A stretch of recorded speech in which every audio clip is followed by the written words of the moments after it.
What I am about to tell you has haunted me for the past 3 years. I've never told anybody about it. Not until now. I work as security for a big medical research company. I started a few years ago and it was a pretty normal day-to-day job. At least for the most part. I'd spent most of my working hours starting on camera feeds and patrolling around the perimeter, with no incidents ever occurring.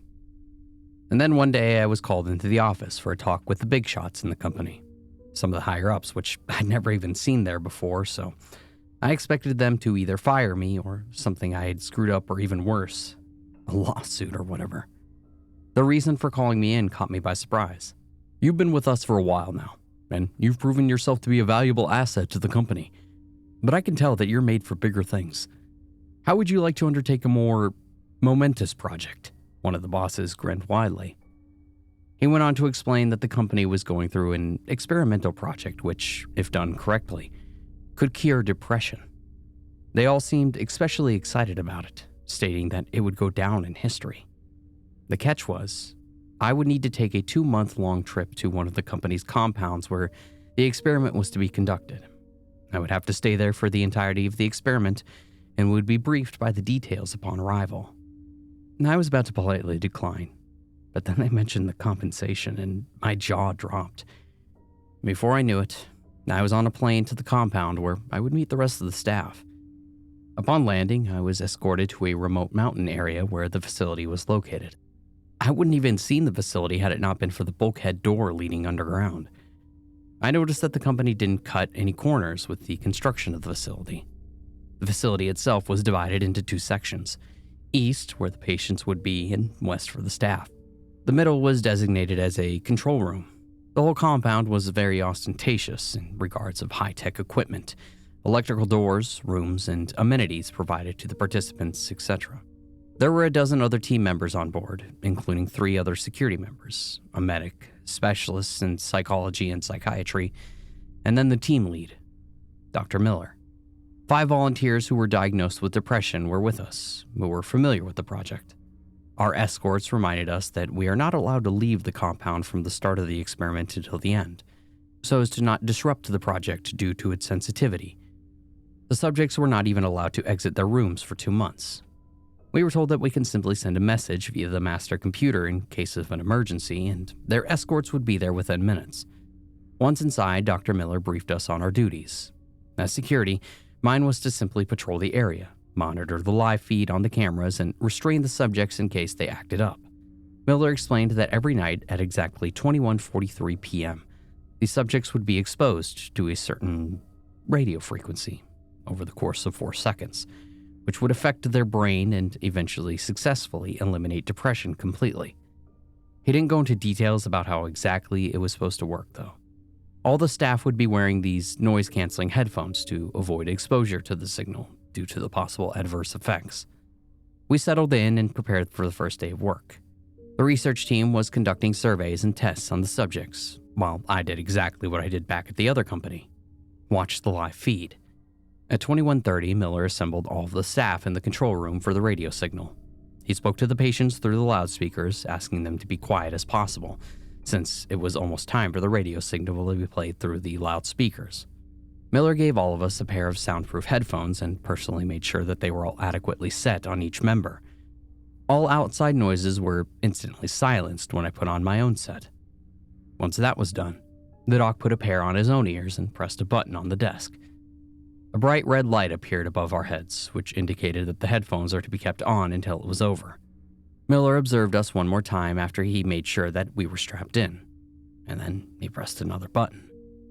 After a few seconds, he pressed the same button again, and the red light turned into a green one. He took off his headphones, and the rest of us followed. Subjects, please raise your hands as I call on you, Miller said over the loudspeakers and proceeded to call their names. Subject 1, Subject 2, Subject 3, Subject 3, please raise your hand. Subject 3, do you hear my voice? The first 2 subjects responded, but the third one just sat there motionless, staring blankly in front of himself. Subject 3. Miller became impatient. Damn it, security, please go and make sure all the subjects are all right. Research team, Proceed with the survey, and please use caution. I went along with one of the security members and two of the doctors to the east section where the subjects were detained. I looked through the thick glass door into Subject 1's room, and he seemed okay. Subject 2 was fine as well.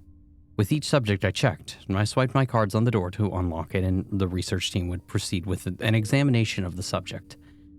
When I approached the door to Subject 3, he sat still on his bed with his gaze fixed on the wall in front. "Hey, buddy." I knocked on the door loudly. "You okay in there?" No response. "Hey, can you hear me?" Not even a blink. I stared at the subject through the thick pane of glass, and I couldn't make out from the noise of the other staff members, but it looked like the subject's lips were moving. I swiped the key card on the door and slid it open. I carefully stepped inside, observing the subject and his surroundings. His room seemed pristine, just as the day when he arrived. His half-unpacked bags on the corner of the room, and I looked at him carefully, focusing on the movement of his lips. He was indeed saying something, but I couldn't make it out. "Sir," I called out to him again. "Are you okay?" He turned his head towards me very slowly while still sitting in the same position. "I'm fine," he grinned widely, not blinking. I can't explain why, but when he looked at me, I felt the hairs on the back of my neck stand straight. Something was off here. Something in that unrelenting gaze that made every fiber of my being want to bolt out of here, but I just couldn't put my finger on it. Luckily, one of the doctors stepped in, and as he did, the subject seemed to return to normal, grin gone and all. I got out of there as fast as I could without arousing any attention. Subjects 4 and 5 were responsive, and so I was dismissed for the rest of the evening. The following day, I had guard duty, so I spent most of the time staring into the camera feeds. The subjects were doing their normal, everyday activities and having examinations by the medical staff. But other than that, nothing in particular happened. I observed Subject 3 very carefully, but nothing seemed out of the ordinary. Night came, and it was time for the signal to be played once again.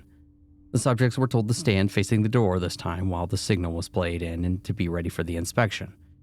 We all repeated the same routine, headphones on, red light on. Something was different this time, though. Although I couldn't hear the signal, I felt something when Miller pressed the button. It's hard to explain, but it felt as if for those 4 seconds I was standing there naked in the dark in front of a God knows what. I never felt so vulnerable in my entire life like I did during those 4 seconds. I heard one of my coworkers whisper my name, but when I looked at them, they were focused on Miller. There was no way that I heard anything through those headphones. So had my brain been playing tricks on me from the deafening silence? I became increasingly agitated for some reason, and I wanted to just throw the headphones on the ground. The effect seemed to have been mutual for everyone because they looked restless, shifting their weight from leg to leg, and looking around at seemingly nothing in particular. One of the staff members ignored Miller's warning and took the headphones off while the light was still red, but Miller hadn't noticed it because he was transfixed on the cameras. And the light finally turned green, and I felt a wave of relief wash over me as I took off my headset. Miller spoke over the loudspeaker to the subjects again. Subject 1, raise your hand. It was then that I glanced at all of the cameras and noticed that all 5 subjects were still standing motionless. I would have thought that the cameras froze had it not been for the timer in the corner. Subject 1, raise your hand. Miller repeated, but to no avail. Security, please check up on them. This time, 2 other security guards took the role of securing the subjects. I watched on the feed as they approached the doors and tried to get a response from them. But they just stared blankly. One of the guards opened the door to Subject 1's room and entered, and then all of a sudden the power went out and the entire room was enveloped in darkness and total silence. And then I heard what sounded like a cacophony of gunshots and the most blood-curdling, demonic screams that I have ever heard in my entire life coming from the east section. And seconds later, a frantic set of footsteps resounded in the corridor next to the control room, and one of the guards barged in, breathing heavily and what looked like pure terror on his face. "Lock the east section now!" he shouted between breaths. "Why? What happened?" "Just do it!" the guard ordered. The power came on, and Miller slammed a button which beeped loudly. The guard holstered his gun and entered the room, exhaling loudly. "Oh my God," I heard one of the staff members mumble. Evan Miller was pale as a sheet of paper. "Whatever those patients were before," he said as we stared in horror at what was on the camera feed. "They are no longer human."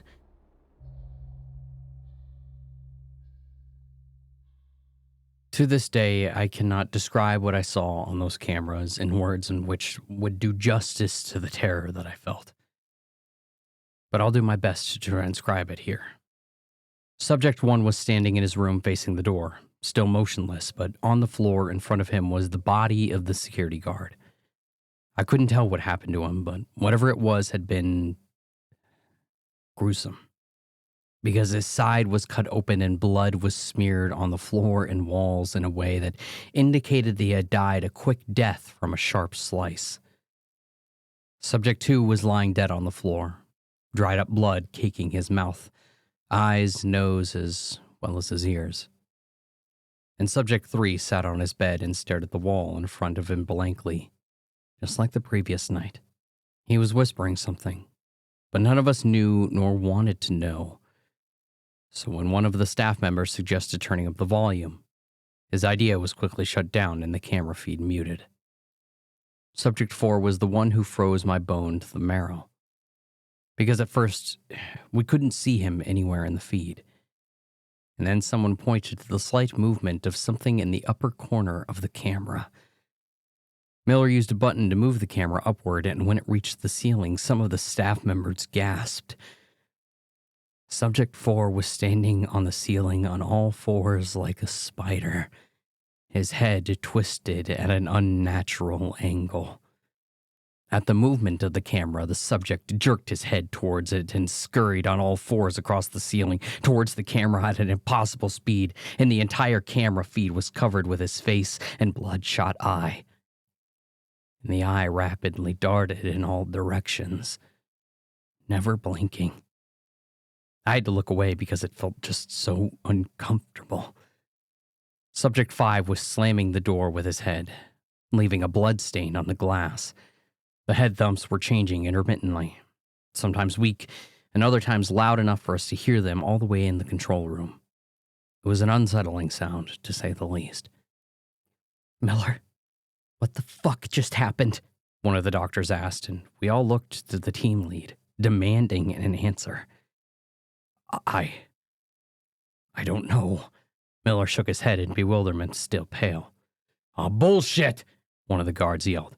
"You know something. You did something to them with that signal of yours, didn't you?" "No, you don't understand. This wasn't supposed to happen." "Well, what was?" Another member jumped in. "Nothing." Miller became defensive. "Nothing was supposed to happen. Then why did you play the radio signal?" "There was no radio signal." And silence fell in the room as Miller shouted those words, and for a brief moment, the sounds of Subject 5 thumping his head on the glass permeated the room. "There was no radio signal," Miller continued. "This was all just supposed to be a placebo effect." "Then how the fuck do you explain that?" I pointed to the cameras. I don't know. Maybe there was some kind of inaudible signals played on our headphones and it caused hallucinatory effects. That's... Well, what I saw back there seemed pretty fucking real," the guard shouted. There were a few minutes of people bickering, and then Miller shut them up. "I think whatever is going on here cannot be explained by logic." And he looked at the cameras. Subject 4 was now on the opposite wall, moving his head left to right in a jerky motion for no apparent reason. The knocking from Subject 5 had never stopped, and this seemed to agitate everyone, especially because we couldn't predict when the next knock would come and how loud it would be, causing some people to be startled. "We need to get the fuck out of here," I said. "Contact our escort."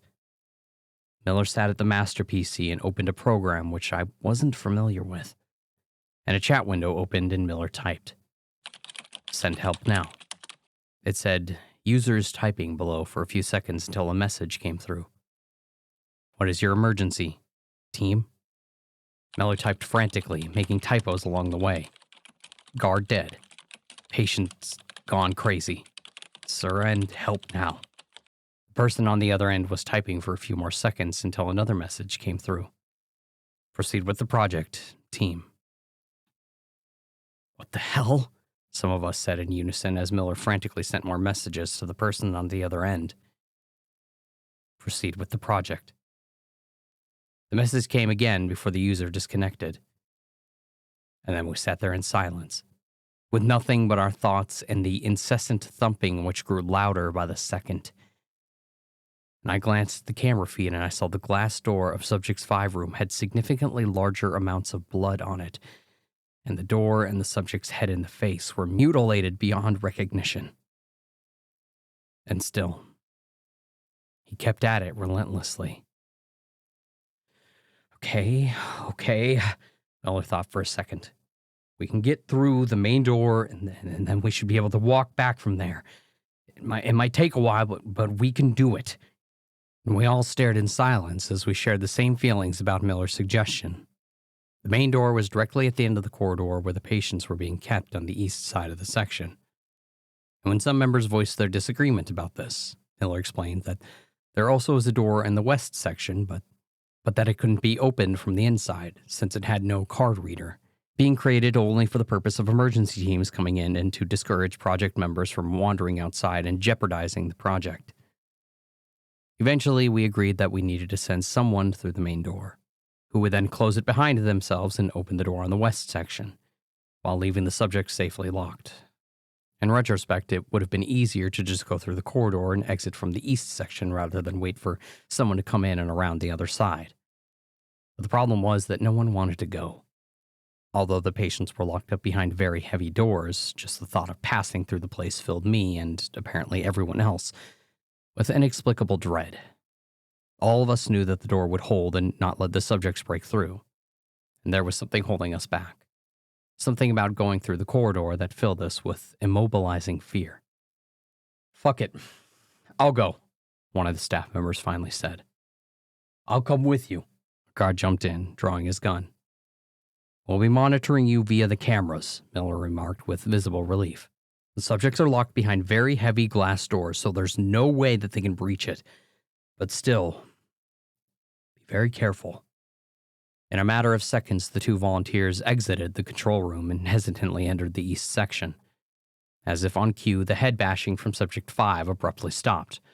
All 4 subjects stopped doing whatever they were doing prior to that and stared at one same spot. It didn't seem to take us long to realize that the subjects were all staring in the direction of the 2 volunteers. It was as if they could see them through the walls even before they entered the east section. "We're in," the guard said via the radio, and we all stared at the same camera feed, holding our breath. It was unnaturally quiet, even with the 2 members' footsteps echoing through the camera feed. As the 2 of them passed by each subject's room, the subject followed them with their gaze in unison. And then the staff member stopped in front of the door in Subject 1, unbeknownst to the guard who continued striding towards the door. Subject 1 and the staff member stared at each other in the same sort of trance, with only the thick glass separating them. The entire team held their breath in anticipation. And then a terrifying realization hit me like a ton of bricks. The research member who had gone with the guard was the same one who had taken off his headphones earlier during the radio signal. "Oh, fuck! The door's locked!" The guard shouted and tried to open the bulkhead over and over, but they wouldn't budge. But I was transfixed on the research member in front of the door the entire time. And with a robotic motion, he pulled out his keycard from the pocket and placed it to the door. I was about to shout, but it was too late.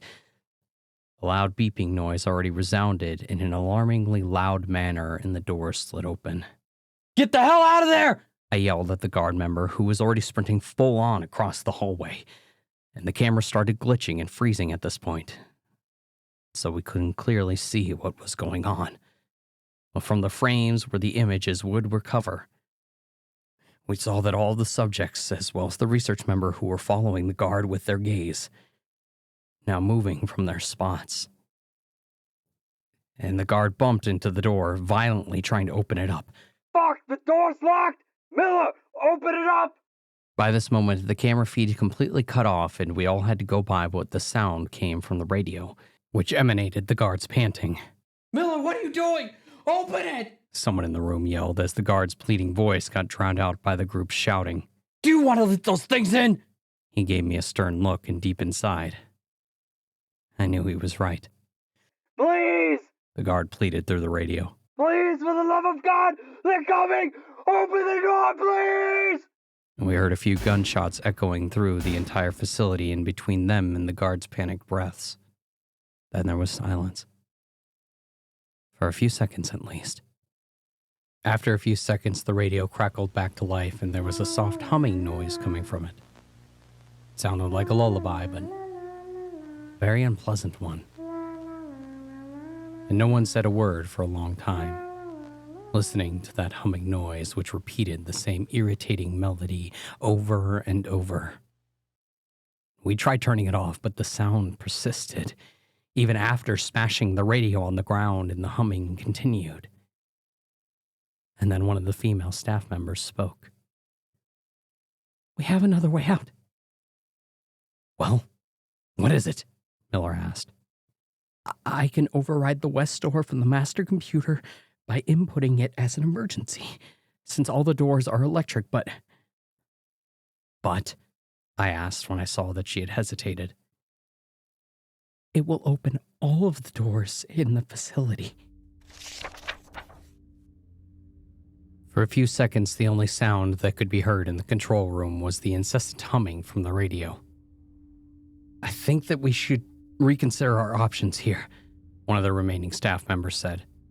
"For all we know, the door in the west section might not even open," I replied. "This could all be a setup, and what if they're waiting for us on the outside? There's just no way that they'll just let us walk free." "If we stay here, we're gonna die," said the remaining security guard. Eventually, everyone agreed on overriding the doors, even if it meant opening the locks on the east section. The female researcher sat at the master PC and typed and clicked vigorously. "This may take a while," she said. "Hurry it up," the guard responded, visibly agitated. "Hey, you want to sit and fucking try?" She turned on him. "All right, everybody just shut up." Miller raised his hand. "Let's all just calm down. Give the PC experts some space." This was all starting to get to us, and it was visible from our hostility to each other. Even Miller himself had a hard time putting up a straight face. Everyone went quiet for a while, and that damned humming was the only sound which persisted.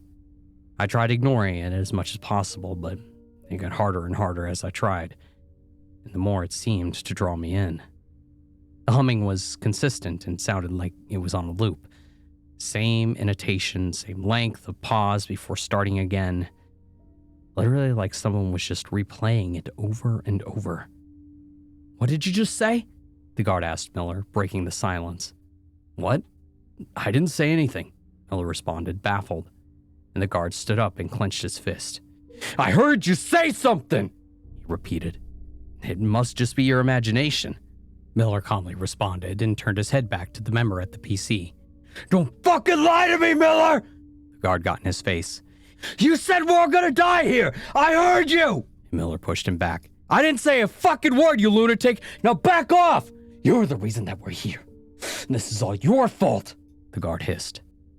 At this point, everyone was trying to calm the two of them down, shouting at each other. "I told you already! I don't know anything!" Miller yelled at the guard as the crowd finally settled down. "Maybe if you paid attention in school more than you do now, you'd be in my position and understood instead of being a good-for-nothing minimum wage guard with no future!" It all happened so fast. As Miller turned his back to the guard pulled his gun out and shot a bullet straight in the back of Miller's head. There were screams and Miller's body fell limply to the floor. His eyes were wide in shock, blood collecting around his head on the floor. My ears were ringing from the gunshot, and I pulled my own gun out and I pointed it at the guard, who was in utter shock at what had just happened. "Oh my God," he mumbled wide-eyed. I didn't mean to. I'm gonna need you to lower your gun," I demanded. I didn't. The guard started sobbing. Fuck. I understand, all right. I tried to be as reasonable as adrenaline would allow me to. We all have our reason to believe that he was behind all this. Just lower your gun so we can talk. I'm sorry. He shook his head, sobbing, and what happened next caught me by surprise as well. Because the guard put a gun to his temple and fired faster than I could react, causing another ear-splitting bang. The wall next to him smeared in red and he lay dead on the floor. The humming suddenly stopped and turned into a sinister chuckle before that stopped as well, leaving us in complete silence. Jesus, I mumbled in disbelief as the other team members gasped and cried. How close are you to opening the doors? I asked. And the PC lady wiped her tears and responded, Just a few more minutes. She got back to work as the rest of us waited, trying not to look at the dead bodies. Almost ready, she said after a while. The subjects could apparently sense this because they started to rattle and bang on the doors, causing us to recoil. We prayed that the doors would hold until at least the locks were disabled. When the doors open, just run. And if the exit is locked, hide somewhere in the rooms, I said. One of the members who knew how to use a gun picked it up from the guard that was laying on the ground and got ready mentally. My heart was thumping 1,000,000 times faster per hour, and I tried not to think about those things on the east section, and their rattling became louder and more desperate.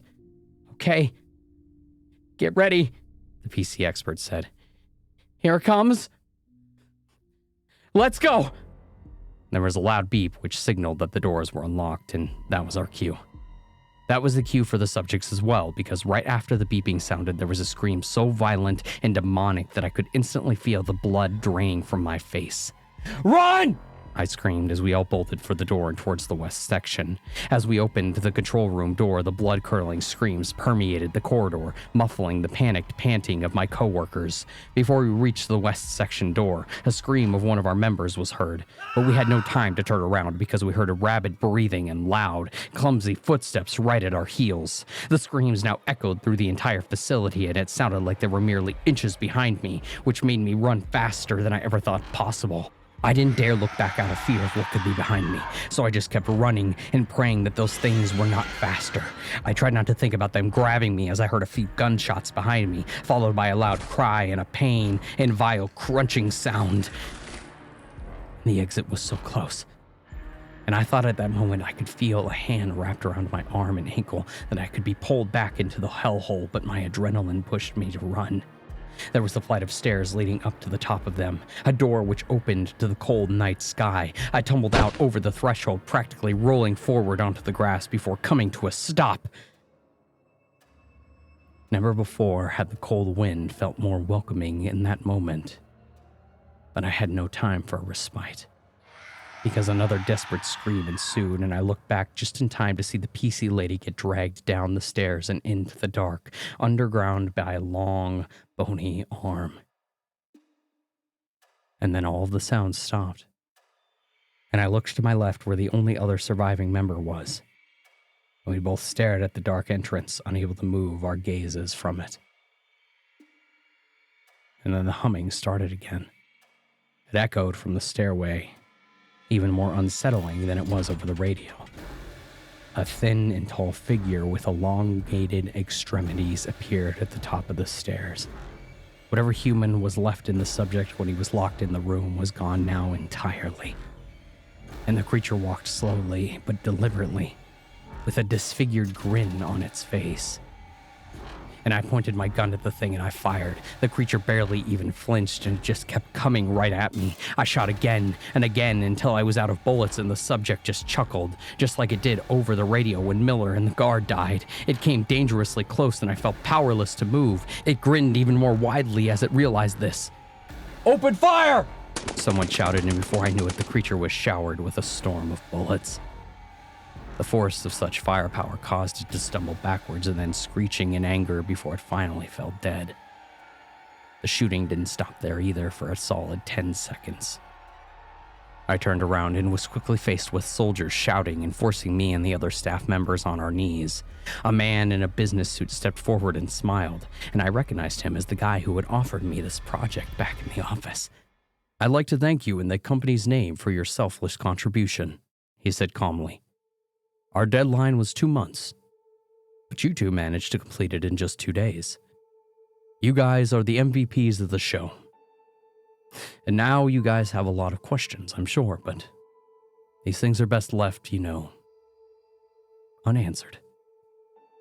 "You sick son of a bitch," the other survivor grunted. "When we get back, I'm going to the police and to the press. You are going to rot in prison for what you've done." "Oh, no, that's going to be a problem," the man said. "You signed an NDA in your contract, which strictly says that you will not disclose any classified information to outside sources. You would have known that if you read it." He sighed and continued. It just seems to me that you need more time to think about all this. Boys, take him back in." A couple of soldiers grabbed the researcher and hauled him into the entrance while he was begging and screaming. They threw him in and used a keycard to lock the door while the man continued to beg them to be let out, swearing that he would never say a word to anyone. And only after a few seconds his screaming became more and more violent, and then quickly faded away. And then the man in the suit shook his head in disappointment and looked at me. Now, he knelt squatted down in front of me. "We won't have to do the same thing to you, right? You'll keep this all a secret, yeah?" And I nodded timidly. The man placed a hand behind his ear and turned it towards me. What's that?" "I can't quite hear you." I'll keep it a secret," I said, avoiding eye contact. "Good." The man stood up. "Because in addition to the promised compensation, you just scored a huge extra bonus. And on top of that, you got promoted to Chief of Security," he said enthusiastically and smiled. "And if that doesn't sound appealing, perhaps you would prefer a, more suitable reward, like working in a certain company project and such." And I shook my head in defeat. "Good," the man in the suit remarked. "Now, let's get you out of here. It's kind of getting cold, huh? And somebody get the client on the line. I want to congratulate him on a successful project."